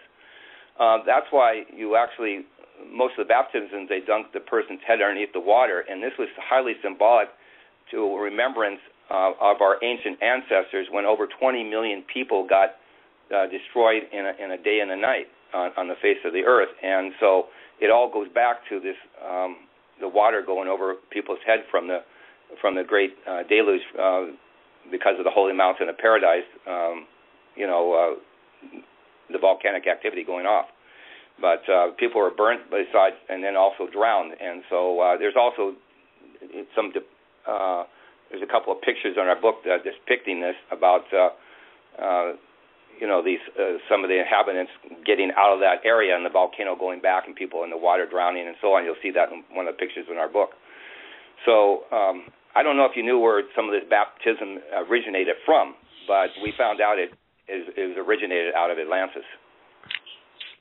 Okay, I want to talk for a little bit about Atlantis being seafaring people. Have you found any evidence of Atlantis being a seafaring race in regards to underwater travel, like submarines or something like that? I'm not really sure about that part, but it's something I might have to check deeper into the research to find this, because you have to go to things like the Ramayana and Mahabharata and so on. But there are things like the flying ships called the Vimanas, and they were able to travel from one place to the earth to the other, taking these flying ships. And some of these ships, from my understanding, Professor Santos' research, they actually have different environments, like they could bring small parks and things with them so, the kids can play aboard the ship, things of that nature. So they're rather advanced.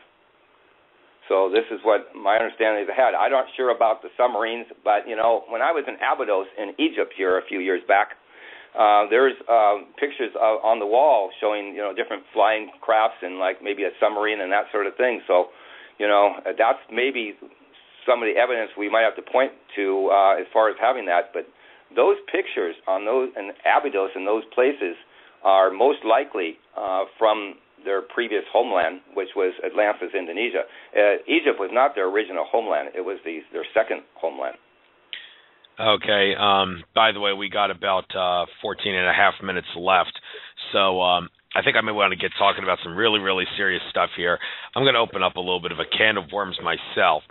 It has been discussed by, among other people, Akashic Records reader Andrew Bartzis, that even though your research may appear right, not you specifically, I'm talking about just anybody in general, research may appear right, in the end it's actually all screwed up because you may screw up the timelines. I'm going to give a classic example of this. Andrew Bartzis talked about how Zecharia Sitchin, his first 3 books were extremely accurate. Now, there were humans existing before the time Sitchin talked about, like 450,000, 480,000 years ago, when humans were genetically engineered by an extraterrestrial race. That's what caused our brains to get so big in such a short period of time.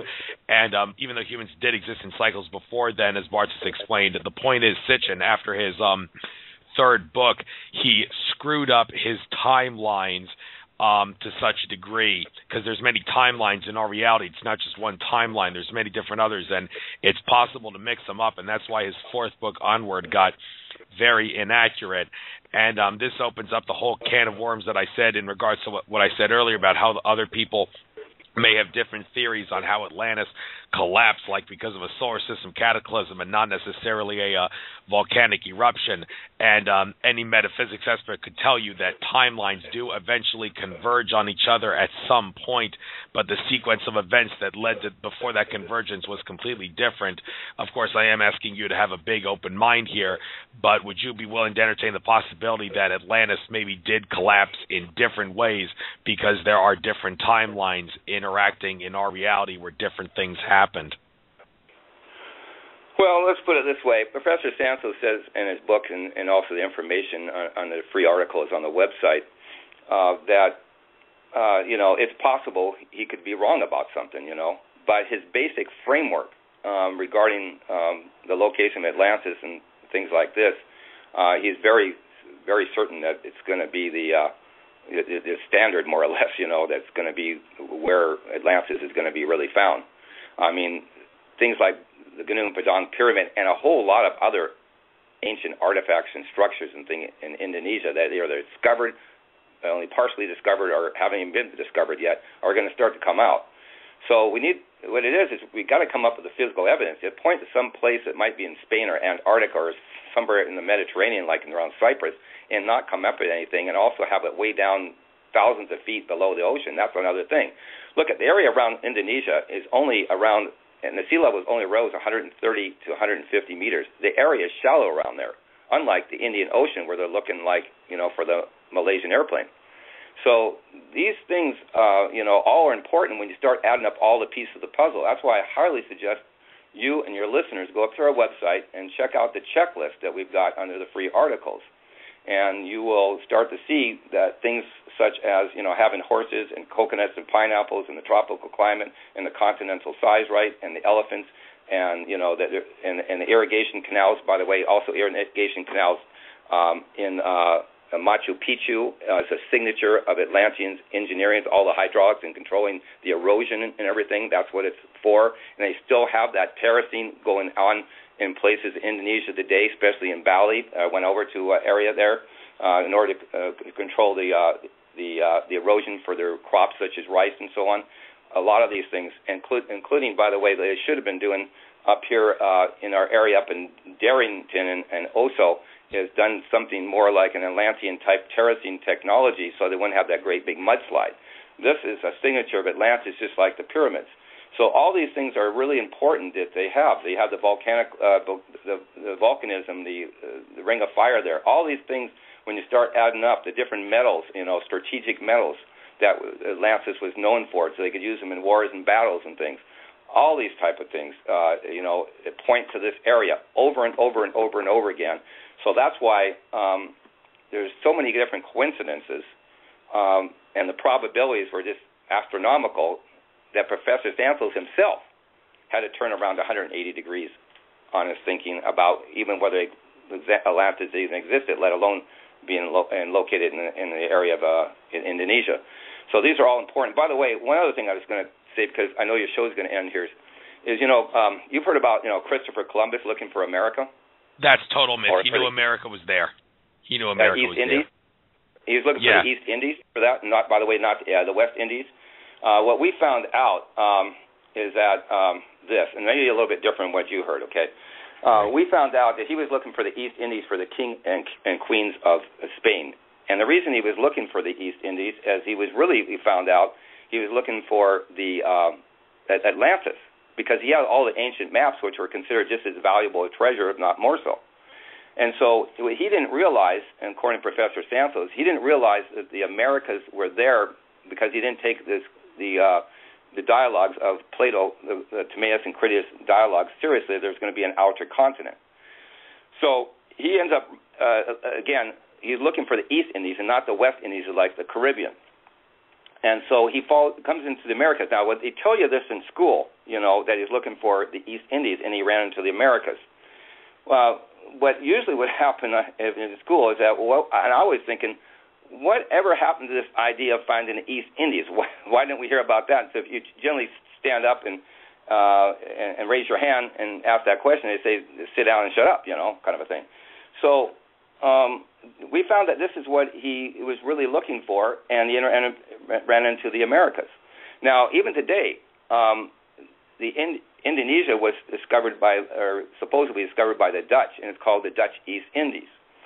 The other thing is, too, when Christopher Columbus discovered America, they started naming the Native Americans here Indians as a misnomer because they thought they were, discovering the Indies. But they already knew within a couple of months or so that this was not the East Indies. But the name stuck. Just like the Pacific Ocean name stuck, and it's not called the Atlantean Ocean today. And then the confusion all comes in because names change over time. Let's say 500 years, let alone 11,600.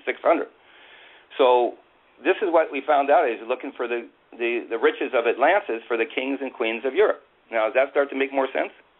Well, I'm not going to debate this, but I might as well tell you that other researchers have said that Columbus knew the American continents in the Western Hemisphere were there, and he was sailing there to expand the empire of the powers that be to the Western Hemisphere. And they say Columbus, the evidence for that is he was a member of a secret society with connections to the Knights Templar who were in America a few hundred years before him. There's a documentary on the History Channel called Holy Grail in America, which actually discusses this, where there's a rune stone around Minnesota dated 1362, and it has Knights Templar inscription on it, and Columbus's signature had a hooked X, which is like a direct in-your-face evidence of connections to the Knights Templar. I don't want to debate this with you. I just thought I'd get it out because the evidence for that is also compelling. But hey, if you can prove that wrong, then by all means talk about your theory. But I don't really want to talk about that on this show now. But I do want to talk about the extent. You may not talk about this much in your research because you think it's too far out there, but the extent to which you're willing to discuss extraterrestrial involvement with Atlantis. As far as you're concerned, when do you think, okay, I'll talk about that this much, but then maybe I shouldn't talk about it anymore because then it's too far out of the realm of what I do. You got 5.5 minutes to talk about this if you want to talk about it. How far are you willing to go with the idea of extraterrestrial involvement with Atlantis? Okay, I'm going to back up for one split second, and that is it's very possible, Professor Stansos, in some of his research, found out it's very possible that Columbus may have been a spy. So that's as close as I can tell you on that. As far as the other question, as far as the secret societies and that thing, or what other question you have? That whole thing about Columbus I didn't want to get into, but I was asking about the extent to which you're willing to discuss extraterrestrial involvement with Atlantis. As I mentioned before, I think really we didn't get into that too much other than the idea about Mars. It could have come from that particular planet. The only other thing, or a Mars-type planet, the only thing else is what we have come across is there may have been some genetic engineering as far as humans go that the Atlanteans were involved in doing. So that's about the only thing I can tell you about that. Again, they advanced over a period of 60,000 years, and if they would have brought some extraterrestrial stuff, at least Lemurian Atlantis, prior to that, it's a possibility. It's just something. It's still speculation. Okay. We do have some time here, so you did acknowledge in your Skype message to me when we had that technical difficulty on Wednesday, you were jokingly saying maybe the powers that be don't want me on. Well, many have said that the fall of Atlantis the powers that be that control our reality today in many regards, actually they've been controlling our reality since the fall of Atlantis, and they were actually starting to control our reality right before the fall of Atlantis, and others assert that there's extraterrestrial involvement there, but I don't want to get into the extraterrestrial part of it.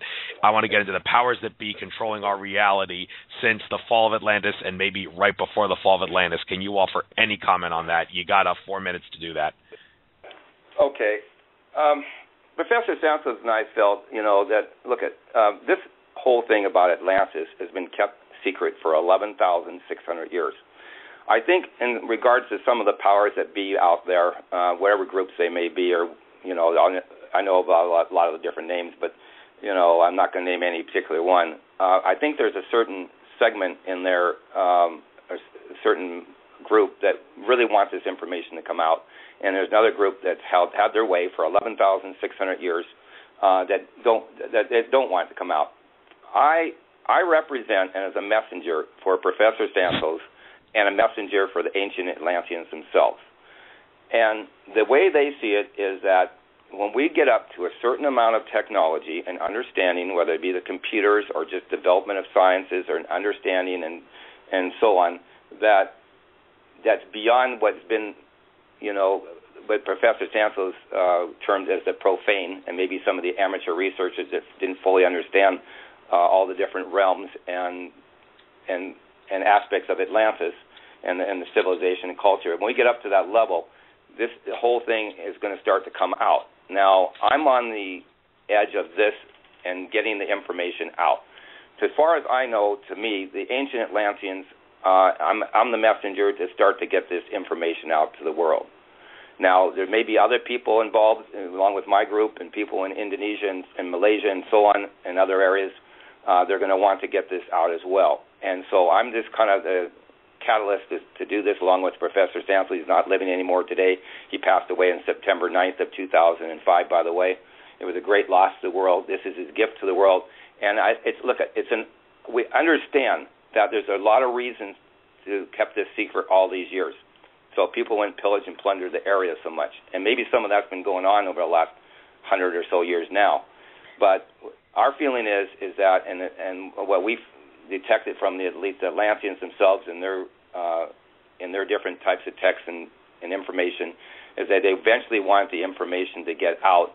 And when we got up to a higher consciousness regarding this and science and they want the information to start coming out. It's not to be held secret forever. It's been held secret long enough, 11,600 years. It's time for it to come out now, and that's why I'm doing this project. I could have dropped this, a dozen times over, and I'm trying to get to the bottom of this, and with some help with some other people, including maybe yourselves, your listeners, and scientists, and other people are finally starting to get on the bandwagon and take this from being a taboo subject into one that's really a part of science. And I suggest people really start to read our website and our book, and they can be a part of this because it's really about humanity. And again, our book is Atlantis, the Lost Continent, Finally Found, with the subtitle, The Definitive Localization of Plato's Lost Civilization. And our website is at www.atlan.org. It's the first 5 letters of Atlantis. It's a .org website. And our book is available through Amazon.com, and it's also being distributed through Random House. Okay. Thanks a lot for getting that info out. Hopefully some people want to keep in touch with you. And we've come to the end of the show. It was great having you on. I'm going to tell you the same thing I tell all my guests. My goal on this show, to get out information, but in the process, try to give as many different people as possible a chance to get their information out before I start giving any one specific guest double dip. So don't expect a call from me to call my show again in the near future, because there's a lot of other fascinating individuals who deserve some glory on my show. But I loved having you on, and I'm glad I was actually able to cover some contradictions in Atlantis research with you, because I'm sure there's some Atlantis researchers who don't believe what you said, and they're going to want to listen to this to try to come to the answers that they can't find. So it was a pleasure having you on. This was very informative, and I hope you will continue your research to the best of your ability and uncover many secrets. Thank you for having me on, Andrew. I really appreciate it. And if we come up with the Hall of Records, I have a feeling you'll be wanting me back on right away. All right. Well, consider that. I will. Hopefully we'll find it. Take care now, Frank. It was great having you on. Thank you, and thank you to all your listeners for listening. Appreciate it. You're welcome. Bye-bye. Later. Take care. Well, folks, that's opened up a whole new can of worms indeed. A lot of people have different theories on Atlantis, but I hope you got something from this. Next week, well, not really in a week because it's Friday. On Wednesday, the 23rd, from 6 to 8 p.m. Eastern, I will have UFO researcher Bill Burns from UFO Magazine on. We will be talking UFOs of all sorts, and a few bits and pieces on aliens thrown in, of course, and maybe try to solve the mystery of why the History Channel show UFO Hunters was unexpectedly canceled. Bill Burns apparently seemed a little shocked by that, so hopefully we'll be able to answer that and some other questions about UFOs. Bill Burns on the show on the 23rd. So take care, everybody. Namaste.